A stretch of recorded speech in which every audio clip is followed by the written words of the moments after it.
하나님 앞에 드렸지만 우리가 잘 부르는 찬양 가운데 이런 찬양이 있습니다. 앞서도 예배 전에 부른 찬송이지만 나 주님의 기쁨 되기 원하네 라는 찬양입니다. 우리가 예배 이후에 또 이 찬양으로 함께 하겠지만 1절 가사를 보면 이렇습니다. 나 주님의 기쁨 되기 원하네, 내 마음을 새롭게 하소서, 새 부대가 되게 하여 주사, 주님의 길로 인도하소서. 내가 원하는 한 가지, 주님의 기쁨이 되는 것. 내가 원하는 한 가지, 주님의 기쁨이 되는 것. 오늘 우리는 이 찬양의 가사처럼 정말 하나님의 기쁨이 되었으면 좋겠습니다. 진정 우리에게 하나의 바람이 있다면 그 어떠한 것보다 하나님의 기쁨이 되기 원한다라는 이 바람이었으면 합니다. 여러분, 그래서 오늘 우리가 하나님의 기쁨이 되어 하나님 앞에서 살아가는 삶을 한번 상상해 보십시오. 그 삶은 언제나 이 새로운 삶이 아닐까 합니다. 그 삶은 늘 깨어서 살아가는 삶이 될 것이고, 주께서 인도하시는 걸음에 항상 순종하면서 감사하며 사는 감사하는 그런 삶이 될 것입니다. 그래서 그런 우리의 모습을 하나님께서 보신다 생각할 때 그 모습은 문자 그대로 하나님의 영광과 기쁨이 되리라 생각합니다. 사도 바울은 데살로니가 교회를 향해 하나님의 마음을 전달하기를 데살로니가 전서 2장 20절을 통해 이렇게 전하고 있습니다. 너희는 우리의 영광이요 기쁨이니라. 오늘 하나님 앞에서 늘 깨어 말씀에 순종하고 감사함으로 살아가는 그 모습이 그렇게 하나님의 영광과 기쁨이 될 것이라는 겁니다.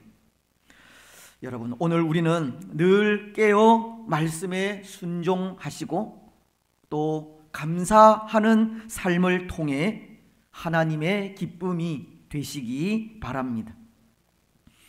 그런데 여러분, 한편으로 이렇게 하나님을 향한 우리의 바람이 있다면 하나님께서도 우리를 향해 가지신 소원, 바람이 있겠다는 생각을 하게 되는데요.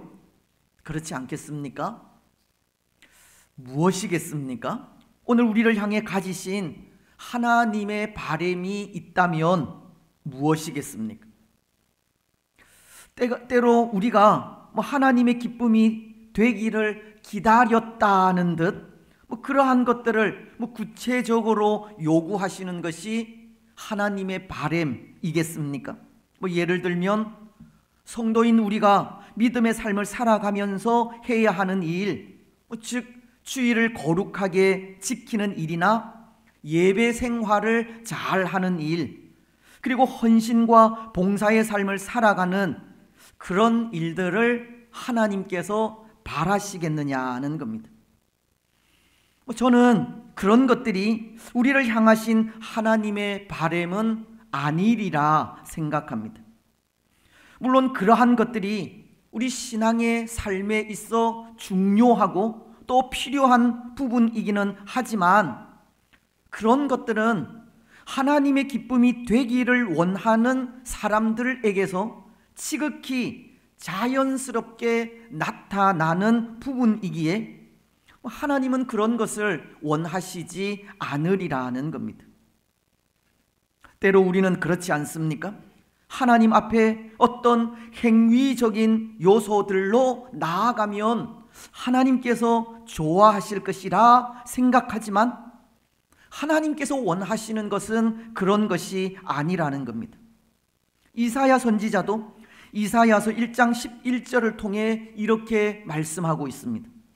여호와께서 말씀하시되 너희의 무수한 재물이 내게 무엇이 유익하뇨?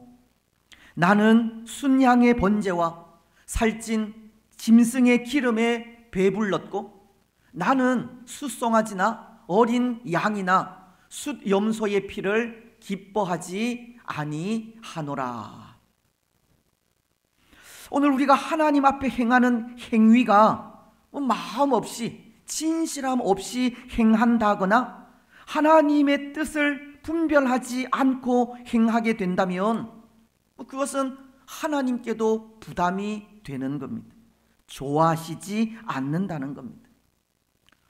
바쁜 일상 중에 시간을 내어 하나님 앞에 나와 기도하고 성경을 쓰는 일은 하나님께서 기뻐하시겠지만 해야 할 일을 미루거나 다른 사람들에게 피해를 주면서까지 교회를 위해 헌신하고 봉사하는 일은 하나님께서 원하시지 않는 일이라는 겁니다. 물론 이것은 거룩한 주의를 잊어버리기까지 일에 몰두하고 주어진 삶에 충실하라는 뜻은 아닙니다. 하나님은 엿새 동안 열심을 다해 일하라고 하시듯 그렇게 열심히 일해야 하는 시간에 일은 제쳐두고 교회를 위하여 일한다고 봉사하고 수고하는 그런 모습은 옳지 않다는 겁니다. 오늘 우리에게 하나님을 향한 열심은 분명 필요하지만 그것이 마음은 없이 억지가 되거나 행위적인 요소에만 그쳐서는 안 되는 겁니다. 하나님은 오늘 우리가 하나님 앞에서 늘 깨어 말씀에 따라 살아가는 것을 원하시고 하나님의 뜻을 깨달아 자발적으로 봉사 충성하는 삶을 원하시며 그것을 통해 하나님의 기쁨이 되기를 바라시는 겁니다. 그렇습니다. 사랑하는 여러분, 오늘 우리를 향하신 하나님의 바람은 그것일 것입니다. 늘 깨어 말씀에 순종하면서 말씀이 원하실 때 자발적으로 봉사하는 삶을 원하실 것입니다. 우리가 받은 구원의 은혜 속에서 진리 가운데 거하는 것을 원하신다는 겁니다. 오늘 4절은 이렇게 말씀하시지 않습니까? 하나님은 모든 사람이 구원을 받으며 진리를 아는 데에 이르기를 원하시느니라. 말씀은 하나님의 바람을 우리에게 가르치기를 모든 사람이 구원을 받고 진리를 아는 데 이르는 것이라고 하시듯 오늘 우리를 향해 가지신 하나님의 소원은 다른 것이 아니라 모든 사람들이 구원의 은혜 속에서 진리의 말씀을 실천하며 살아가는 것입니다. 어쩌면 오늘 우리가 하나님의 기쁨이 되기를 원하는 그 마음과 일맥상통한다 하겠습니다. 그렇지 않습니까? 구원받은 사람들이 진리 가운데 살아간다는 것은 결국 하나님의 기쁨이 된다는 뜻이기 때문입니다. 하나님의 기쁨이 되는 것은 진리를 아는 데에 이르는 일입니다. 그렇습니다. 하나님은 오늘 우리를 향해 가지신 소원이 우리가 구원의 은혜 가운데 거하여 진리 안에서 살아가기를 원하시고 그것을 통해 하나님의 기쁨이 되기를 원하시는 겁니다. 그래서 오늘 우리는 이렇게 우리를 향해 가지신 하나님의 그 바람을 통해 우리를 향하신 하나님의 기쁨이 구체적으로 무엇인지를 생각해 보기를 원하는데요, 두 가지를 통해서입니다. 먼저 그 하나는 하나님은 우리 인생의 구원을 바라신다는 겁니다. 오늘 우리가 구원의 은혜 가운데 거하는 것을 하나님은 좋아하십니다. 하나님의 신실한 자녀로 살아가는 것을 원하시는 겁니다. 여러분, 오늘 우리는 하나님의 신실한 자녀로 살아가고 있습니까? 구원의 은혜 가운데 거하고 있습니까? 근데 오늘 우리가 구원의 은혜 가운데 거하고 있다라는 말은 그런 말과도 같습니다. 이전에 우리의 삶은 사단의 종이었다는 말입니다. 그렇지 않습니까? 우리는 이전에 다 사탄의 종이었습니다. 소망이 없던 자들이었다는 겁니다. 에베소서는 2장 12절을 통해 이렇게 말씀하십니다. 그때에 너희는 그리스도 밖에 있었고 이스라엘 나라 밖의 사람들이라. 약속의 언약들에 대하여는 외인이요 세상에서 소망이 없고 하나님도 없는 자이더니. 이전에 우리는 약속의 언약들에 대해 외인들로서 세상에서 소망이 없고 하나님도 알지 못하던 자들이었다는 겁니다. 하지만 그때 우리가 사단의 종으로 죄에 매여 살 때 하나님은 그것을 얼마나 마음 아프게 생각하셨는지 모릅니다. 왜냐하면 에베소서 2장 10절 상반절에 따르면 우리는 그가 만드신 바라 그리스도 예수 안에서 선한 일을 위하여 지으심을 받은 자니. 우리는 하나님께서 손수 만드신 바라고 하셨기 때문입니다. 하나님께서 창조하신 우리 인생이 죄로 말미암아 타락하여 사탄의 종으로 죄에서 헤어나오지 못하는 모습을 하나님은 너무나도 안타까워 하신 겁니다.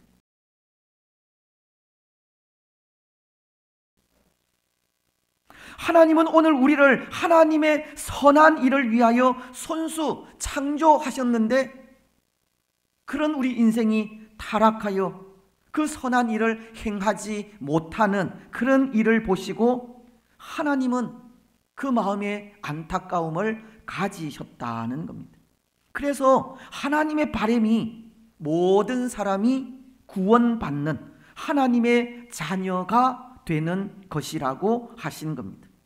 오늘 4절 상반절이 하나님은 모든 사람이 구원을 받으며 라고 하시듯 하나님은 사탄의 종으로 죄 가운데에서 소망 없이 살아가는 우리 인생이 구원받는 것을 바라시는 겁니다.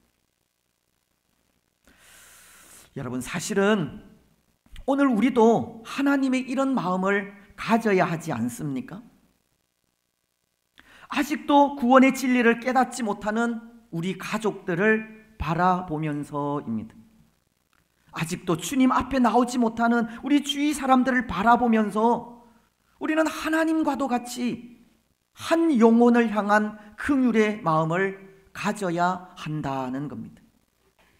물론 구원이라고 하는 것은 전적으로 하나님께 속한 것이기에 우리가 할 수 있는 일은 다만 복음을 전하고 겸손하게 믿음의 삶을 살아가는 일뿐이지만 먼저 그 일에 하나님이 가지신 영혼을 향한 이 긍휼의 마음을 가져야 하는 겁니다. 여러분, 그런데 하나님은 하나님께서 가지신 한 영혼에 대한 긍휼하심으로 계획하신 일이 있습니다. 그것은 타락하여 정말 아무 소망 없이 살아가는 우리 인생을 구원하시려고 하는 계획입니다. 하나님은 구원하실 자들을 미리 정하시고 택하신 자들을 구원하실 계획을 세우신 겁니다. 우리가 지난 주일 생각한 에베소서 1장의 말씀을 통해서이지 않습니까? 에베소서 1장 3절로 5절은 이렇게 말씀하십니다. 찬송하리로다 하나님 곧 우리 주 예수 그리스도의 아버지께서 그리스도 안에서 하늘에 속한 모든 신령한 복을 우리에게 주시되 곧 창세 전에 그리스도 안에서 우리를 택하사 우리로 사랑 안에서 그 앞에 거룩하고 흠이 없게 하시려고 그 기쁘신 뜻대로 우리를 예정하사 예수 그리스도로 말미암아 자기의 아들들이 되게 하셨으니. 그리고는 구원의 계획을 이루시기 위해 한 분을 선택하게 되시는데요. 여러분, 그분이 누구이십니까? 우리 인생의 구원을 담당하실 분이 누구이십니까? 그분은 바로 하나님의 아들이신 예수 그리스도이십니다. 하나님은 범죄한 우리 인생을 구원하시기 위한 유일한 구속자로 아들이신 예수님을 선택하신 겁니다. 그래서 우리가 계속 공부하고 있는 소교리 문답 제21문은 이렇게 묻고 있습니다.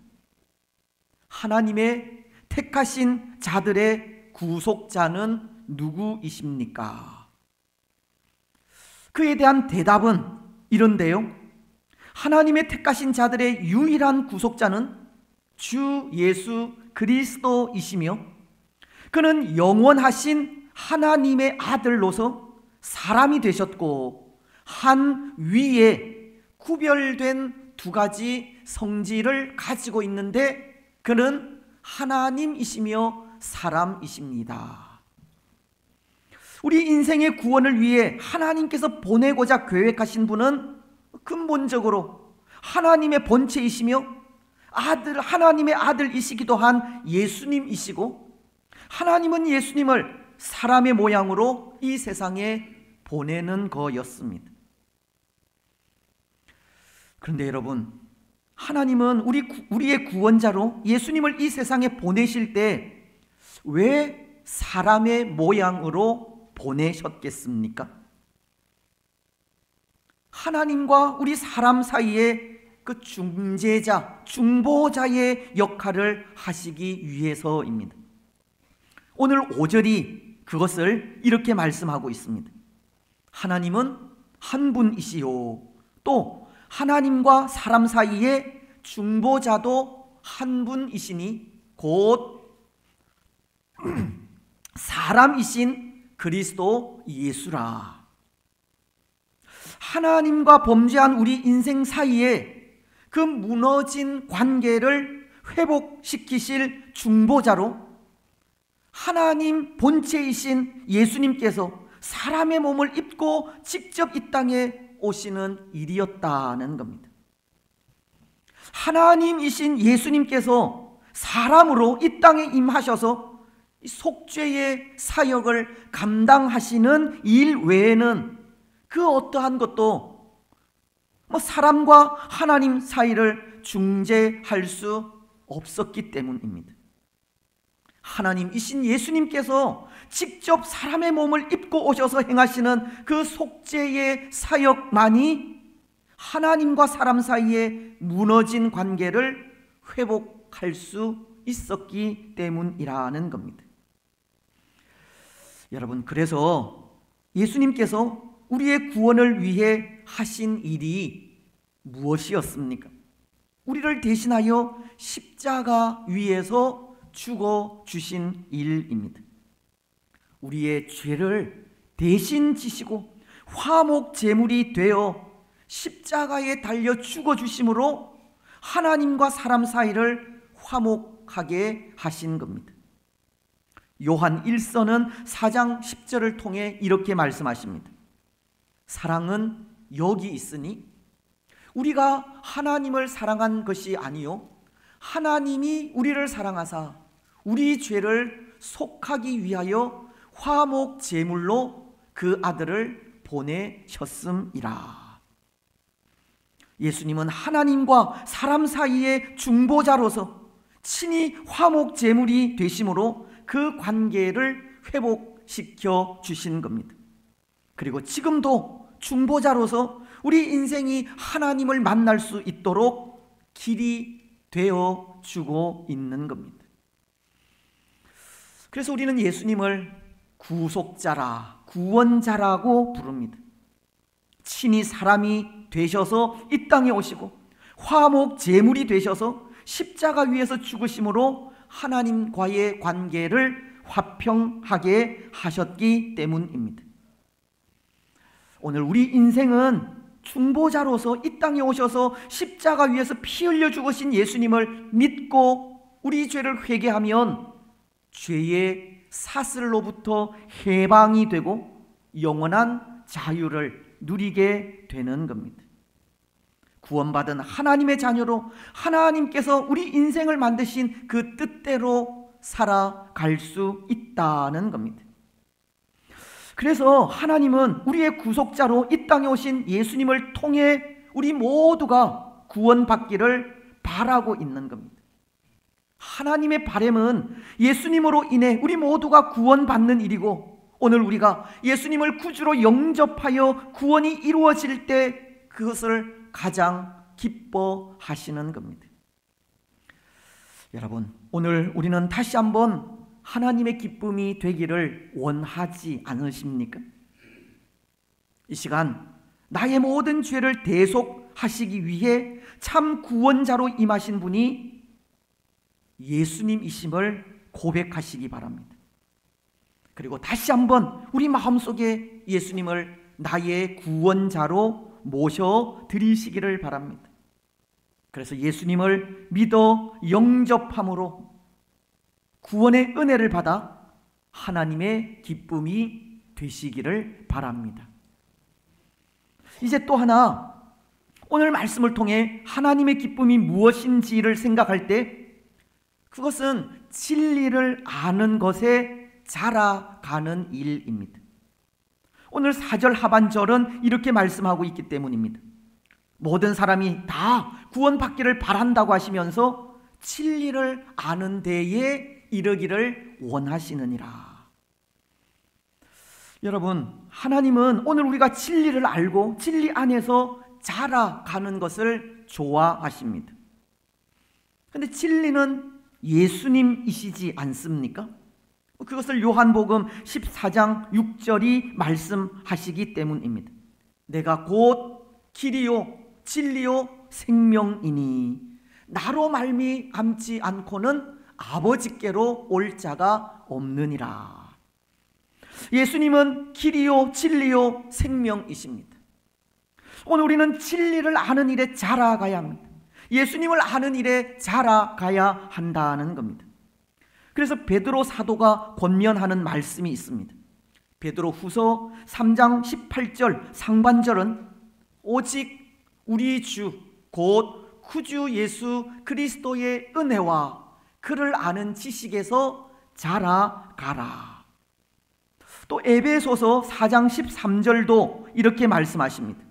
우리가 다 하나님의 아들을 믿는 것과 아는 일에 하나가 되어 온전한 사람을 이루어 그리스도의 장성한 분량이 충만한 데까지 이르리니. 말씀은 구주 예수 그리스도의 은혜와 그를 아는 지식에서 자라가라 라고 하시고, 그렇게 자라갈 때 온전한 하나님의 사람이 되어 그리스도 예수의 장성한 분량에까지 이를 수 있다고 하시는 겁니다. 즉 진리를 아는 데에 이르라 하는 것은 그리스도 예수의 장성한 분량에까지 자라가 온전한 하나님의 사람이 되는 것을 말씀하시는 겁니다. 그렇습니다. 사랑하는 여러분, 오늘 우리는 하나님의 온전한 사람이 되어야 합니다. 예수 그리스도의 장성한 분량에 이르기까지 자라가야 합니다. 근데 사실 이것은 이런 의미가 담겨 있습니다. 예수 그리스도의 장성한 분량에까지 자라가는 것이 그저 예수님에 대해 지식적으로만 아는 것을 말하는 것은 아니라는 겁니다. 온전한 하나님의 사람이 된다 하는 것이 단순히 지식적인 부분만을 많이 알고 있다는 그런 의미가 아니라는 것입니다. 사실 우리는 예수님에 대해 참 많은 지식을 가지고도 있지 않습니까? 예수님은 하나님이시고 사람이라는 것을 알기도 하고, 또 예수님은 이 땅에 사람의 모양으로 오실 때 성령으로 잉태되어 동정녀인 마리아에게서 탄생하신 것도 압니다. 뿐만 아니라 예수님은 우리 죄를 위하여 고난당하시고 십자가 위에서 죽으셨다가 3일 만에 부활하신 것도 압니다. 그리고 이 세상에 40일을 계시다가 승천하여 지금은 하나님 보좌 우편에 앉아 계시는 것도 알고 있습니다. 오늘 우리는 예수님에 대해 너무나도 많이 알고 있다는 겁니다. 하지만 하나님께서 바라시는 것은 그런 지식적인 부분이 아니라는 겁니다. 지식에 따르는 믿음 있는 삶을 살아가는 것을 원하시는 겁니다. 신명기서를 보면 참 재미있는 부분을 발견할 수 있는 것이, 하나님께서 그의 백성들에게 율법을 가르치시면서 백성들에게 요구하시는 부분이 있다는 것을 통해서입니다. 율법의 말씀을 그렇게 선포하시면서 하나님은 모세를 통해 모든 백성들에게 아멘 할지니라는 말씀을 하십니다. 신명기서 27장 26절은 이렇게 말씀하십니다. 이 율법의 말씀을 실행하지 아니하는 자는 저주를 받을 것이라 할 것이요 모든 백성은 아멘 할지니라. 이 말씀 앞에도 하나님께서 율법의 말씀을 구체적으로 말씀하시면서 그 말씀에 다 아멘으로 화답하라고 하셨습니다.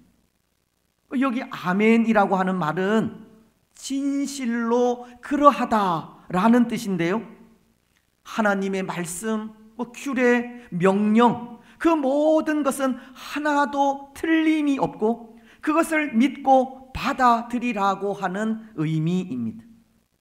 율법이 선포될 때 백성들에게 그것을 믿고 받아들이라고 하는 의미에서 아멘을 하라고 하신 겁니다. 근데 이 부분이 재미가 있다는 것이, 그렇게 아멘으로 화답할 때 역사한다는 것 때문입니다. 신명기서의 말씀도 이 율법의 말씀을 실행하지 아니하는 자는 저주를 받을 것이라 할 것이요 모든 백성은 아멘 할지니라고 하시듯 아멘으로 화답할 때 역사하는 겁니다. 이것은 다른 말로 하면 말씀을 듣고 아멘으로 화답하지 않을 때 역사하지 않는다는 말씀과도 같은 겁니다. 은혜와 복이 아니라 저주가 임하게 된다는 것을 말씀하기도 한다는 겁니다. 오늘 예수님에 대한 우리의 지식도 마찬가지인 것입니다. 지식적으로만 아는 것은 아멘으로 화답하지 않는 것과도 같다는 겁니다.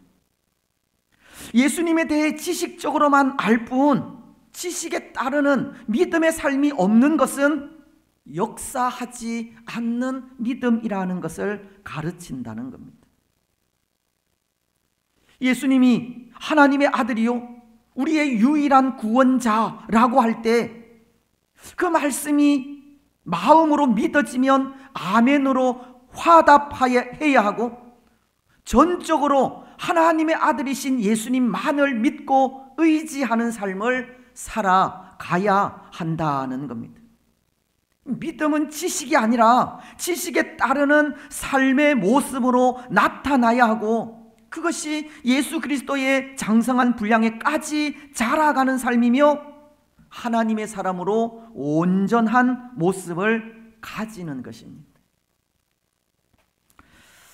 사랑하는 여러분, 오늘 우리는 이 지식적인 믿음만 가지지 마시기 바랍니다. 우리의 믿음이 알매만 그치지 마십시오.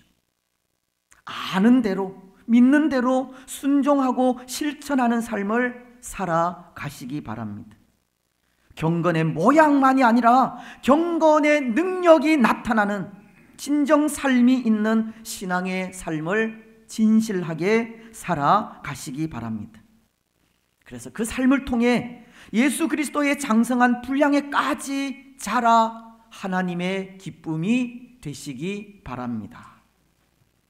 이제 말씀을 맺겠습니다. 사랑하는 여러분, 오늘 우리에게 있어 하나의 소원은 하나님의 기쁨이 되는 일입니다. 때로 그 일은 우리를 향하신 하나님의 바램이기도 하기 때문인데요, 오늘 우리가 하나님의 기쁨이 될 때 그것이 하나님께는 영광이요 기쁨이 되기 때문입니다. 특히 하나님은 우리 인생이 구원자이신 예수님을 진실로 믿음으로 구원의 은혜 가운데 거하는 것을 기뻐하시고 예수 그리스도의 장성한 분량에 이르기까지 자라가는 것을 기뻐하십니다. 예수님을 진실로 믿고 믿는 그대로 말씀에 순종하며 신실하게 신앙의 삶을 살아가는 것을 좋아하신다는 겁니다. 겉모양만이 아니라 믿는 그대로 순수하게 사는 삶을 하나님은 좋아하십니다. 여러분, 오늘 우리는 예수 그리스도께서 우리의 참 구주 되심을 믿고 마음에 영접하시기 바랍니다. 예수 그리스도를 믿고 신앙의 삶을 살아갈 때 믿는 그대로 말씀에 순종하면서 예수 그리스도의 장성한 분량에까지 자라 온전한 하나님의 사람들이 되시기 바랍니다. 그래서 그 삶을 통해 하나님의 영광과 기쁨이 되는 복된 성도들이 되시기를 주님의 이름으로